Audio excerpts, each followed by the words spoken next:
Venezuela is a country that should be one of the richest nations on Earth. It sits on the largest proven oil reserves in the world, even larger than Saudi Arabia. Beneath its soil lies more than 300 billion barrels of crude oil, oil that could power economies, oil that could create prosperity, oil that could transform generations. Yet today, Venezuela is known not for wealth, but for crisis. How did a nation so rich become so unstable? Why did the United States move against its president? And why did Venezuela suddenly return to global headlines? This is the story of oil, politics, power, and geopolitics. The discovery that changed everything. In the early 20th century, vast oil reserves were discovered beneath Venezuelan land. Almost overnight, the country transformed from an agricultural economy into a petroleum giant. Foreign companies, especially from the United States and Europe, rushed in. Oil fields expanded rapidly. Refineries were built. Tankers lined the Caribbean coast. By mid-century, Venezuela became one of the world's top oil exporters. Cities modernized. Infrastructure improved. Money flowed. But there was a problem. The wealth did not reach everyone.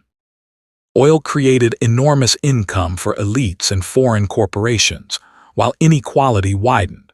The economy became dangerously dependent on a single resource. Almost everything revolved around petroleum. And when oil prices fluctuated, Venezuela's stability shook. The rise of Hugo Chávez. In 1999, a former military officer named Hugo Chávez came to power with a bold promise. He said Venezuela's oil wealth would belong to the people, not foreign corporations, not domestic elites. Chávez launched what he called the Bolivarian Revolution. He increased state control over oil production. The national oil company, Petróleos de Venezuela S.A., commonly known as PDVSA, became central to his strategy. Oil profits were redirected towards social programs. Poverty decreased in the early years. Healthcare and education expanded. Chávez became a symbol of left-wing resistance in Latin America. But critics warned that heavy state control and politicization of the oil sector would weaken efficiency. Skilled managers were replaced with loyalists. Investment in infrastructure declined. Oil production slowly began to fall. Still, high global oil prices masked the structural weaknesses. Nicolás Maduro and the beginning of collapse. After Chávez died in 2013, Nicolás Maduro assumed power. Unlike Chávez, Maduro inherited a declining oil industry and falling global oil prices. The economy was already fragile. Then oil prices crashed. Because Venezuela relied almost entirely on oil exports for revenue, the impact was devastating. Government income collapsed. Inflation skyrocketed. Eventually, hyperinflation made the national currency nearly worthless. Basic goods disappeared from store shelves. Hospitals lacked supplies. Millions of Venezuelans fled the country in one of the largest migration crises in modern history.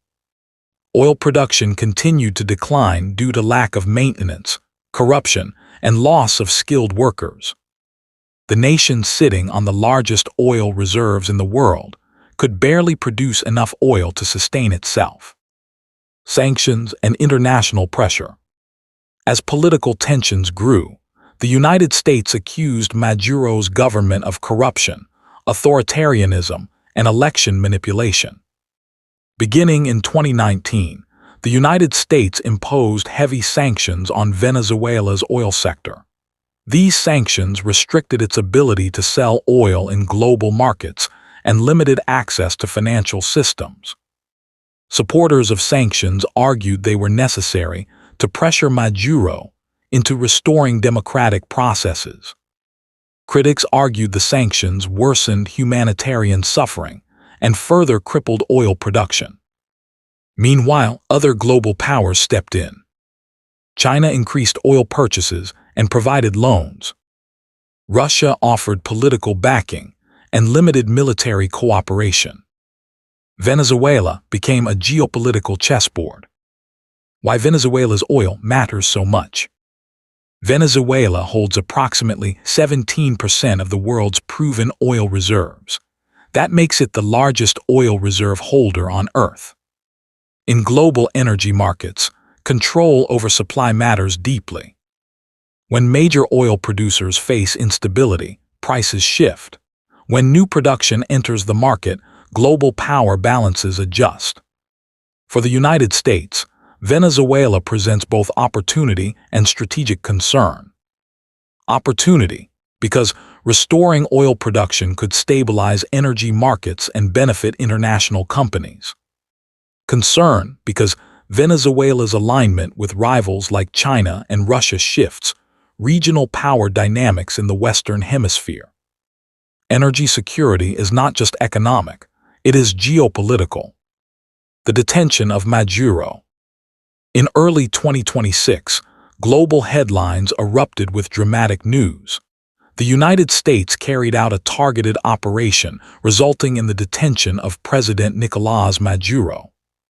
The justification presented by U.S. authorities centered on long-standing criminal charges, including allegations related to narco-trafficking and corruption.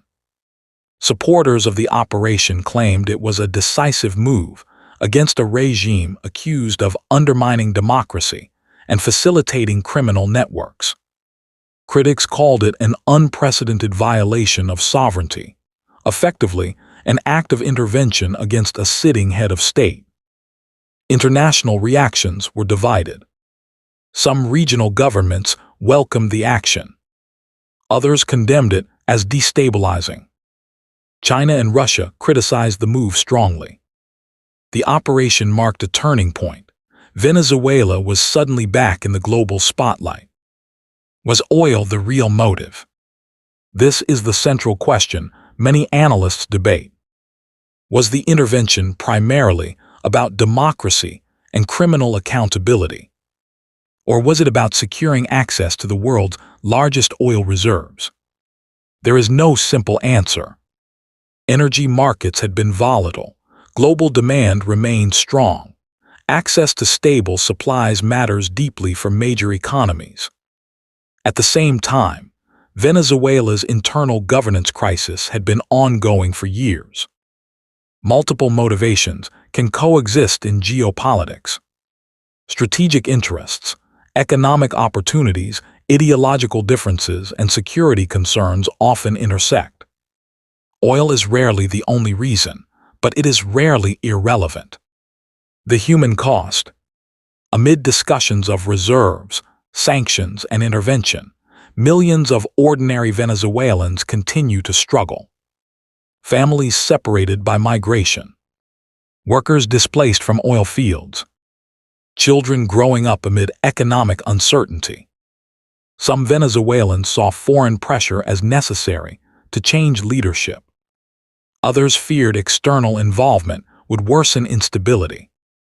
Behind every geopolitical headline lies human experience. The future of Venezuela. Venezuela stands at a crossroads. If oil production is rebuilt responsibly, the nation could regain economic strength. International partnerships could modernize infrastructure. Investment could return. But rebuilding trust, both domestically and internationally, is equally important. Oil wealth alone does not guarantee prosperity. Governance, transparency, and diversification matter. The story of Venezuela is not finished. It is a reminder that natural resources can be both a blessing and a burden. The country with the richest oil reserves in the world remains a symbol of how power, politics, and petroleum shape global history. And the world continues to watch.